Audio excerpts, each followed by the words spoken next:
أعوذ بالله السميع العليم من الشيطان الرجيم إن الله لا يغفر أن يشرك به ويغفر ما دون ذلك لمن يشاء.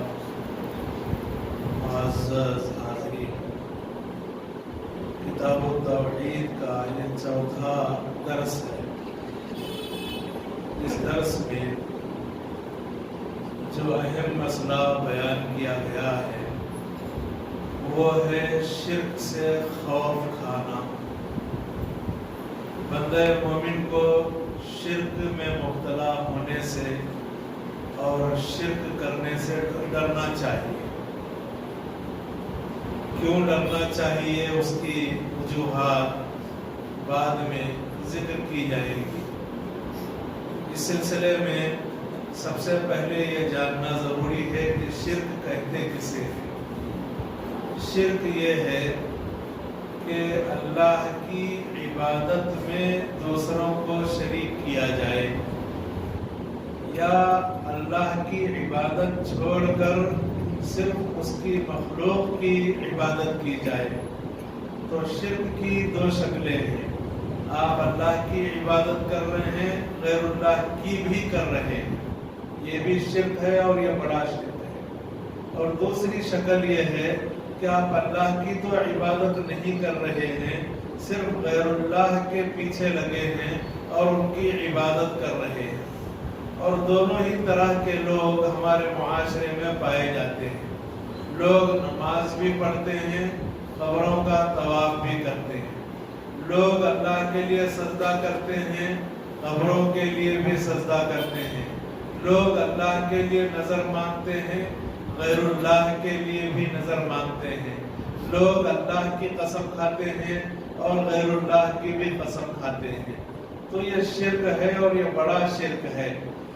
بڑے شرک کا انجام کیا ہے؟ اگر آدمی بڑے شرک کے عقیدے پر یا عمل پر مر جائے تو اس کا انجام جہنم ہے اور جہنم میں ہمیشگی ہے. جہنم میں جانے کے بعد کبھی باہر نکالا نہیں جائے گا. تو شرک اکبر کا یہ انجام ہے. لہذا شرک اکبر سے ڈرنا چاہیے. اور ایک ہے کہ آدمی اللہ کی عبادت بالکل نہ کرے، صرف غیر اللہ کی عبادت کے پیچھے لگ جائے، جیسے کہ بت پرست لوگ کرتے ہیں.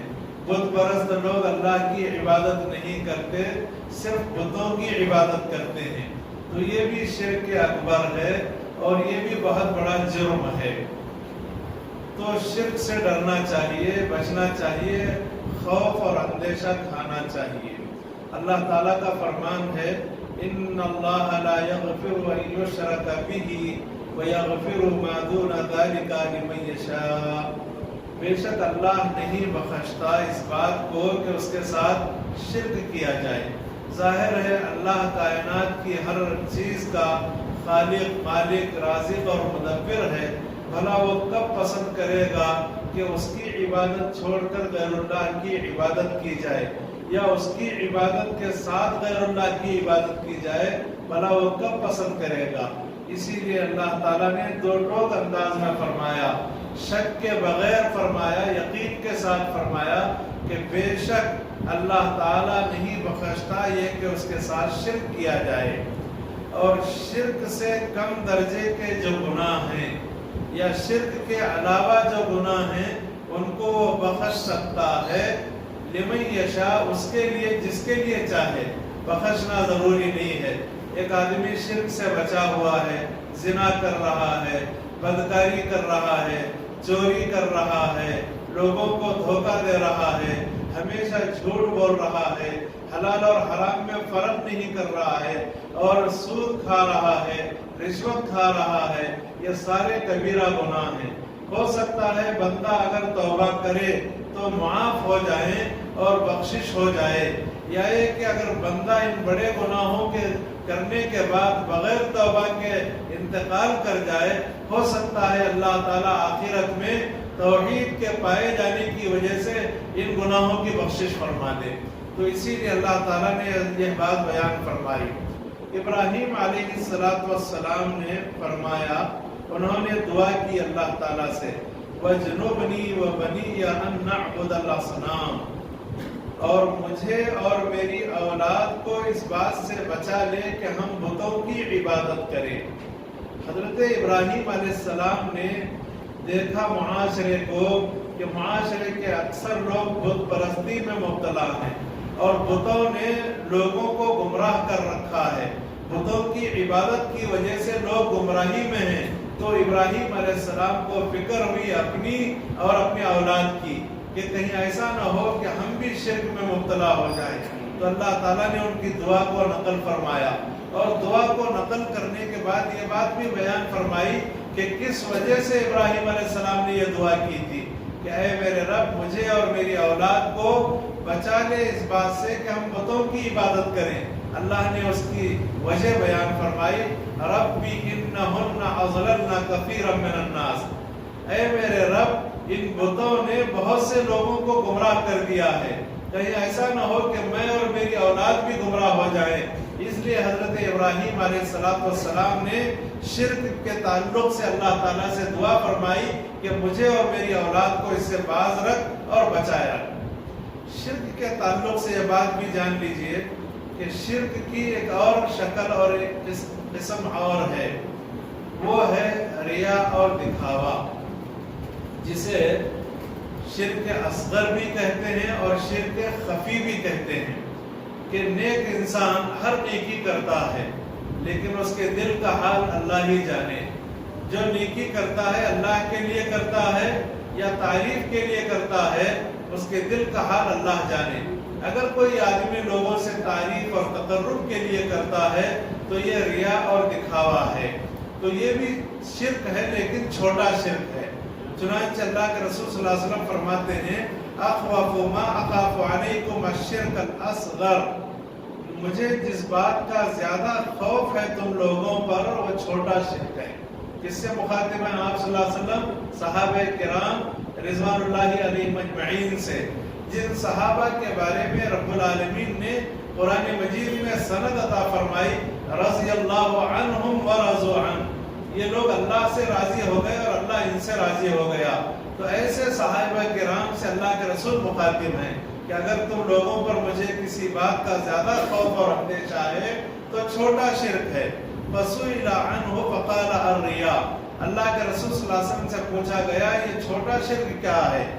دیکھیے، اگر کوئی آدمی کو کوئی بات معلوم نہ ہو تو اسے پوچھ لینا چاہیے تاکہ اسے تشفی ہو جائے اور آدمی اس پر عمل کرنے لگ جائے۔ تو پوچھا گیا تو آپ صلی اللہ علیہ وسلم نے فرمایا کہ ریاکاری اور دکھاوا یہ چھوٹا شرک ہے۔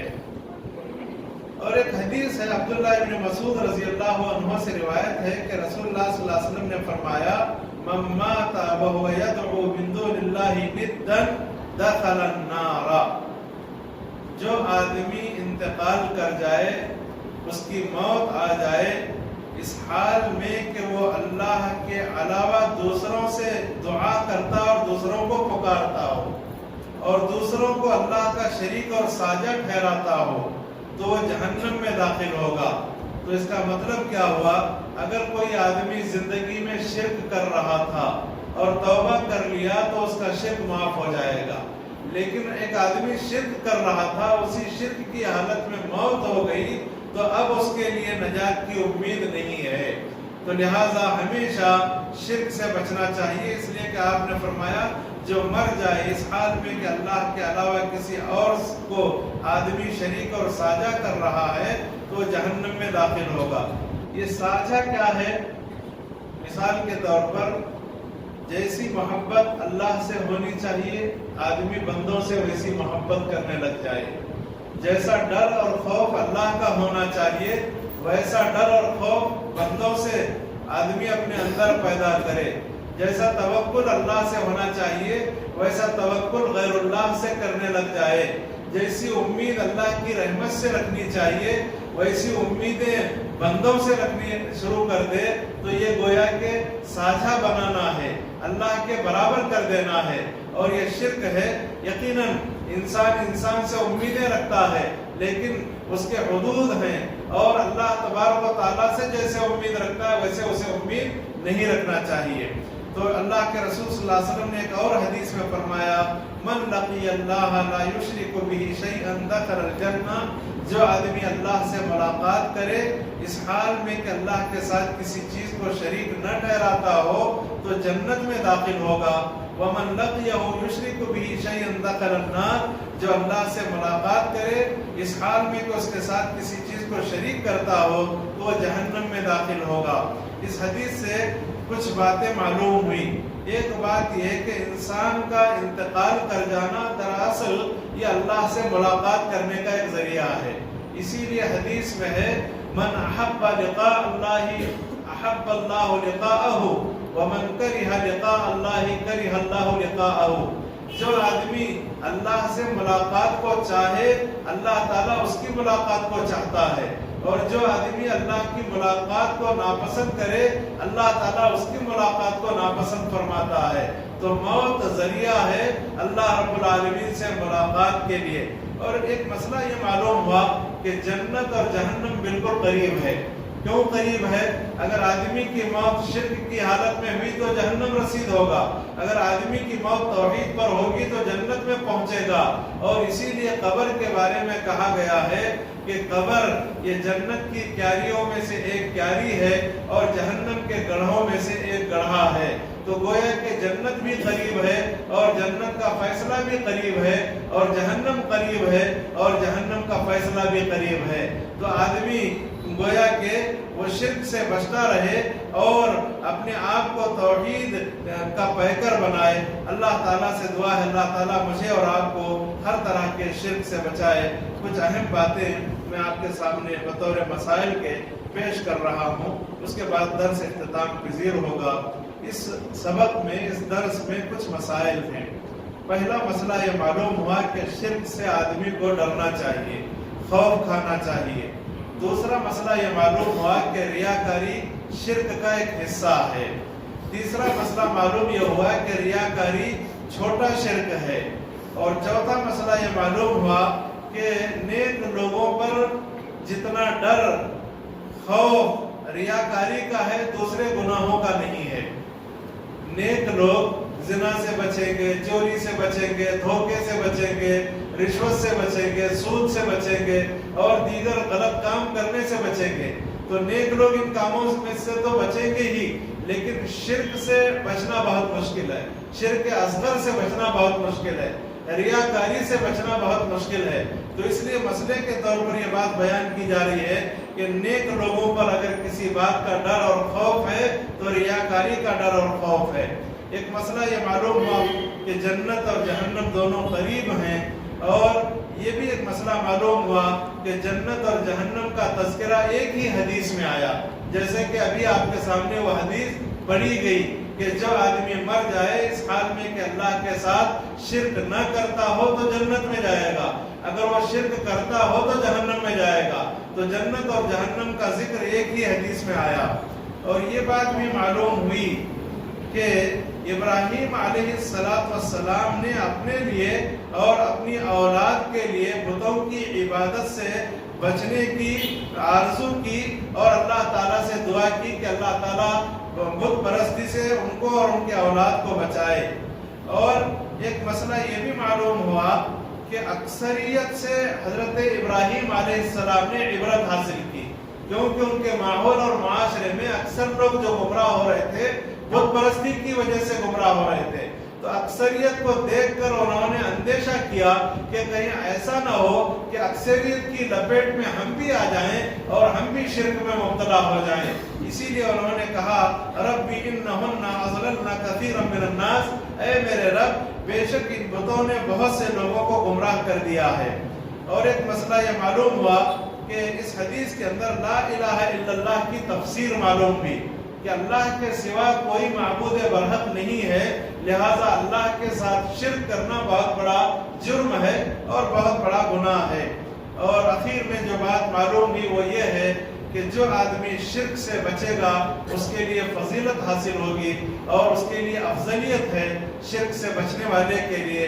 اللہ رب العالمین سے دعا ہے رب کریم ہمیں توحید کو اپنانے اور شرک سے بچنے کی توفیق عطا فرمائے۔ رب کریم ہمیں بڑے اور چھوٹے شرک سے محفوظ رکھے، آمین۔ وآخر دعوانا ان الحمد للہ رب العالمین وصلی اللہ علی نبی کریم۔ السلام علیکم۔